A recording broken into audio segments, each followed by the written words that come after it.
People are so complicated that most of us don't even understand our feelings and thoughts half the time. Yet, here we are, 7.5 billion of us stuck on this rock, having to interact with each other, everyone with different goals and values and beliefs, and we all gotta try and get along. And also, some people have knives and no emotional reaction to murder. But that's not the point. When I say relationships, I'm talking about any type of interaction between people. Friends, family, colleagues, when you do the kisses with someone. Red flags are a term that everyone's familiar with. That person cheats on everyone they've been with? Red flag. That person only uses people for their personal benefit? Red flag. That person doesn't wipe off the knife after spreading butter on toast, and when they go for more butter, little crumbs get stuck in the tub?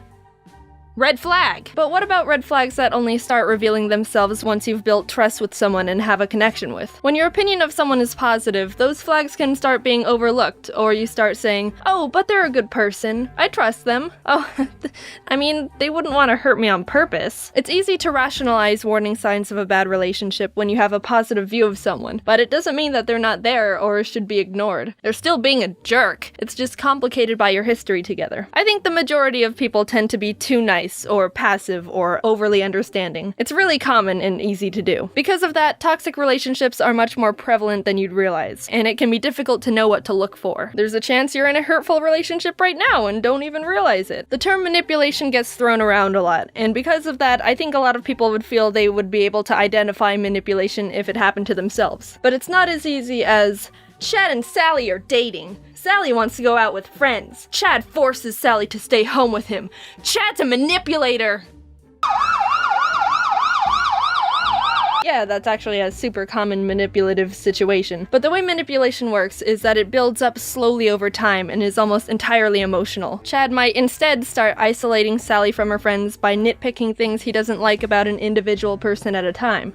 I don't like how Nick talks to a lot of girls. That's kind of weird. Don't you think Dawn drinks too much? That's not too responsible of her. Little implants like that can make Sally view her friends not as highly one by one, and start trusting Chad more. A few months of this go by, and Sally's not hanging out with any of her friends anymore, and Chad successfully isolated her, which means he has much more control over her thoughts and emotions. You still might think that's easy to see through, and some people are better at picking up on warning flags than others. I think it's important to keep in mind that everything in real life is much more humanized than when we talk about them. For example, we're raised to believe that drugs are awful. It's pretty much brainwashed into us. You're at a party, the lights are blaring, and someone comes up to you and goes, "Hey kid, wanna do a drug?" Time slows down, the cigarette is glowing with evil energy. You look up, and all of a sudden they've grown horns and fangs, and oh my god, it's Satan! No, that's not what happens. Realistically, you'd be at a small get-together with close friends. You've had a nice night with them so far, laughing and having a good time just like normal. One of them just takes out a little sandwich baggie and is like, "Hey, I've got Coke." There's no time slow-mo or sirens. It's a completely normal feeling situation, and all of a sudden your brain is confused. Drugs are bad, but this is my friend. We've known each other since 5th grade. He's just a normal dude. He's not bad. Are my other friends gonna do it? Your brain thinks of any excuse it can to rationalize behavior from people you trust or think highly of, which applies to relationships. It can be difficult, but you need to define how people should treat you and respect yourself enough to not let people maneuver you into bad situations. Emotionally abusive and manipulative relationships are super frickin' common, and it's tricky because they jostle with your head feels and can make you feel like a squashed fly on a window. Stuck, powerless, sad, if fly corpses even feel sad. I mean, I guess they're just dead. Emotional blackmail is a way to control or manipulate someone by using guilt, fear, and obligation against them. Is someone passive-aggressive, overly controlling? Do they use threats like, "Do this or I'll hurt you," or even, "Do this or I'll hurt myself"? That leads to another difficult situation. If someone ever belittles themselves, "I'm pathetic. You should just leave me. I'm gonna hurt myself." It puts you in a complicated position, because it can feel like there's a responsibility to provide this person with whatever they need, because obviously you care about them and you don't want them to feel this way, or even do something bad to themselves. But this is a hard pill you've gotta just swallow. You are not personally responsible for anyone's happiness. But they've got really bad self-esteem, and I'm worried that not responsible for anyone's happiness. But they're really depressed and can't help it, so I feel like if I just not responsible for anyone's happiness. But I'm Santa Claus.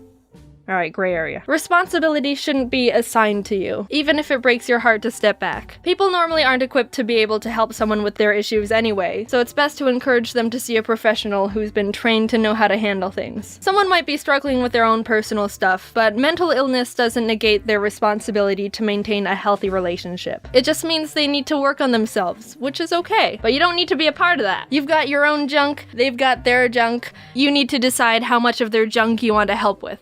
Don't let them forcefully shove their junk on you.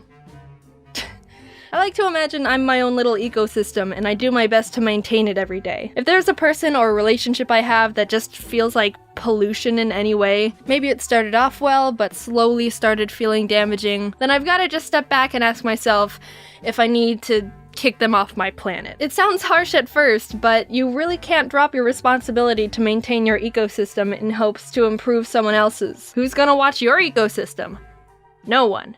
Because that's your responsibility. Communication is the most important way to know if you can work on fixing the relationship or need to cut it.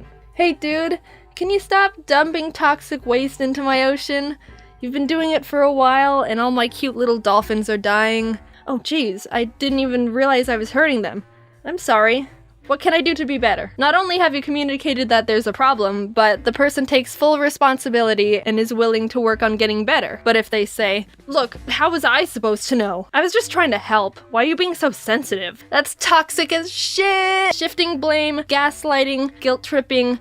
Catch this deportation. Let them know how they're affecting you, set boundaries on how much you can give, and make sure you both have your own support systems so you don't have to just rely on each other. If things don't change, look at your behaviors as well. Do you feel like you need to justify or explain their actions too much? Do other people you trust not like them? People can get stuck accidentally blaming themselves or over-rationalizing things that are just not right in the first place. And don't forget that you can also be doing things wrong too. Self-reflect a bit. Verbalize your feelings. Ask yourself, am I being an asshole? Why are you doing things? Out of spite? Anger? Jealousy? It's tough to admit your faults, but it's more important to be 100% real and brutally honest with yourself if you're gonna maintain a 100% real relationship. People who manipulate most often don't realize they're being manipulative. No one wakes up and is like, haha, I'm gonna be super manipulative today. Think about your contributions to your relationships and how they affect things. It's okay to admit when you've messed up. It's more messed up to turn a blind eye and keep being a jerk. It takes a lot to break off any sort of relationship because it can feel like a defeat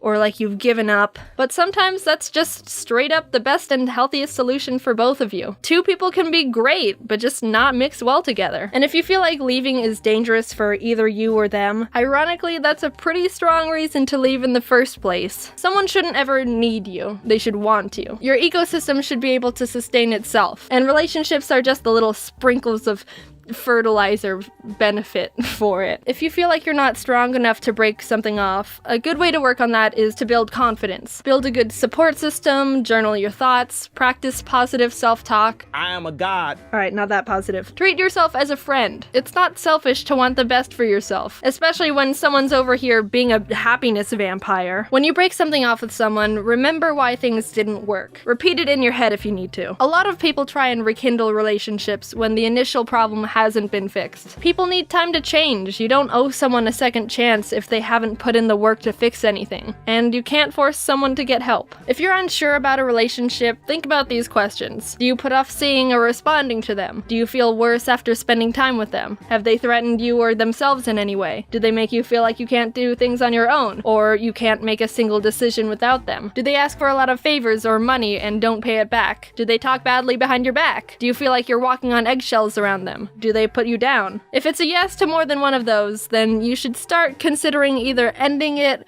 or try to communicate and resolve the problems. Don't tolerate any pollution. You're the one who has to live in it, and you deserve clean air.